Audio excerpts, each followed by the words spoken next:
Cette semaine, j'aimerais vous raconter une histoire qui s'est passée à Ramat Gan en Israël, dans une école.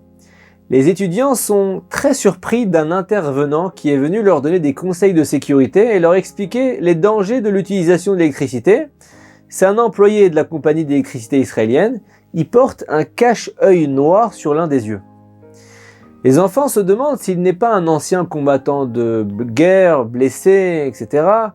Mais une semaine passe et ce même homme, qui s'appelle Itzik, vient donner la même conférence dans une autre école de Kfar Chabad en Israël, et cette fois il ne porte plus ce cache-œil.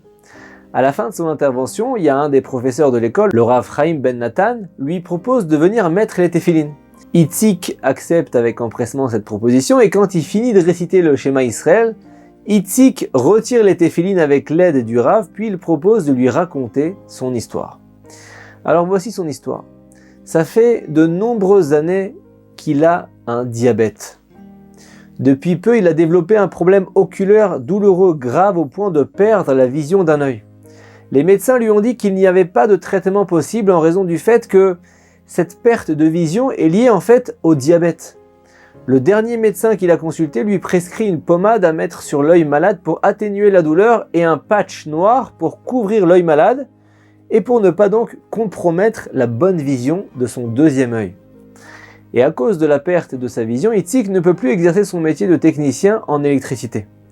C'est un employé modèle, il a plus de 10 ans de bons et loyaux services, et face à cette situation de handicap, la compagnie d'électricité en Israël lui propose de devenir conférencier dans les écoles pour sensibiliser les enfants au sujet de l'électricité. Et un jour, il doit aller en Galilée pour donner une conférence dans une école. Sur la route, il passe un coup de fil à son bureau pour confirmer qu'il est sur la bonne route et vérifier l'itinéraire qu'il est en train d'emprunter. En entendant sa localisation, son superviseur se rend compte qu'il n'est pas loin de l'une des sépultures les plus saintes d'Israël. Comme Itzik est en avance, son superviseur lui propose de faire un petit détour sur le tombeau du tzaddik, Rabbi Shimon Bar Yochai, et de prier pour une amélioration de son état de santé. Itzik se dit à lui-même: mais dis-moi dans le fond, pourquoi pas, ça coûte rien de faire un petit saut. Et là voilà qu'il est vers Méron, vers le lieu où se trouve le grand Tana, le grand rédacteur du Zohar. Il arrive devant le kéver, la tombe, il pose une main dessus et se met à prier. Il entend pas trop loin de lui un homme assis à une table en train de gémir et crier vers Hachem: Hachem, mon Dieu, aide-moi! Anna, je t'en supplie, par le mérite de Rabbi Shimon Bar Yochai, ta'azor li arshav. Quand Itzik finit ses propres prières, il se tourne en donnant dos au tombeau. Et là, c'est Uri, le monsieur qui était en train de crier, lève un regard vers lui et le fixe des yeux avec stupeur. Et là, soudain, il lui attrape le bras et il dit: oh Hachem, rendons grâce à Hachem. Mes prières ont été exaucées, Rabbi Shimon Bar Yochai vous a envoyé à moi. Itzik lui dit: qu'est-ce que vous racontez? Personne ne m'a envoyé, voyons. Et là, Uri continue à s'exclamer sans lâcher le bras de Itzik et en pointant l'écusson de la compagnie d'électricité sur son uniforme, il lui dit: c'est la vérité, c'est la vérité. Rabbi Shimon Bar Yochai vous a envoyé. Regardez, j'ai une femme et 5 enfants à la maison sans électricité. Je prie depuis des heures sur le kéver, la tombe, pour que mon électricité soit rétablie et tout à coup, vous voilà sorti tout droit de la compagnie d'électricité. C'est évident. Vous avez été envoyé ici pour m'aider. Maintenant, si vous pouvez rétablir mon électricité, qu'Hachem vous bénisse. Et là, Uri explique à Itzik que son électricité a été coupée car il doit des milliers de shekels de factures impayées mais qu'il n'a aucun moyen de payer. En parlant de plus en plus fort, il réitère sa demande et implore Itzik de rétablir son électricité. Itzik essaie de lui expliquer que la nature de son travail, c'est pas du tout lié au problème de facture d'Uri, etc. Mais aucun argument ne fonctionne devant Uri. Il cède pas.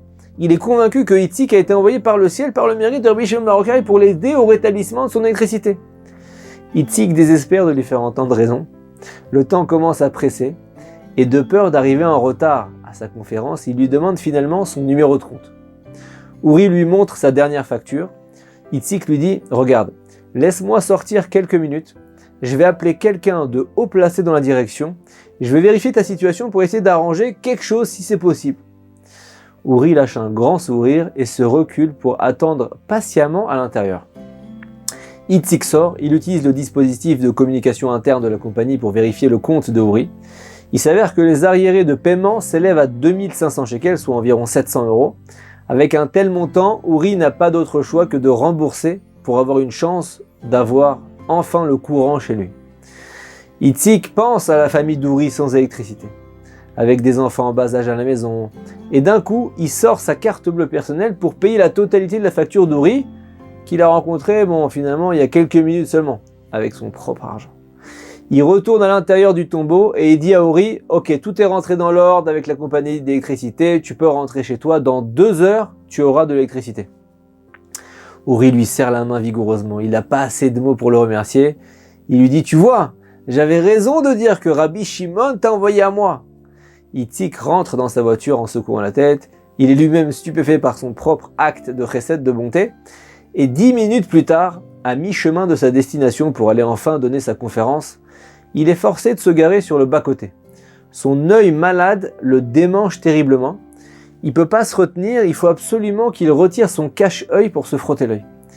Itzik s'arrête, il retire son patch de la main droite, il déplace sa main gauche vers son œil pour le masser, quand tout à coup il réalise qu'il voit net à travers le pare-brise avec l'œil qui était caché sous le patch.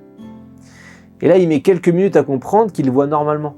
Sa vision s'est complètement rétablie. Tous les docteurs qu'Itzik est allé consulter n'en croyaient pas leurs yeux.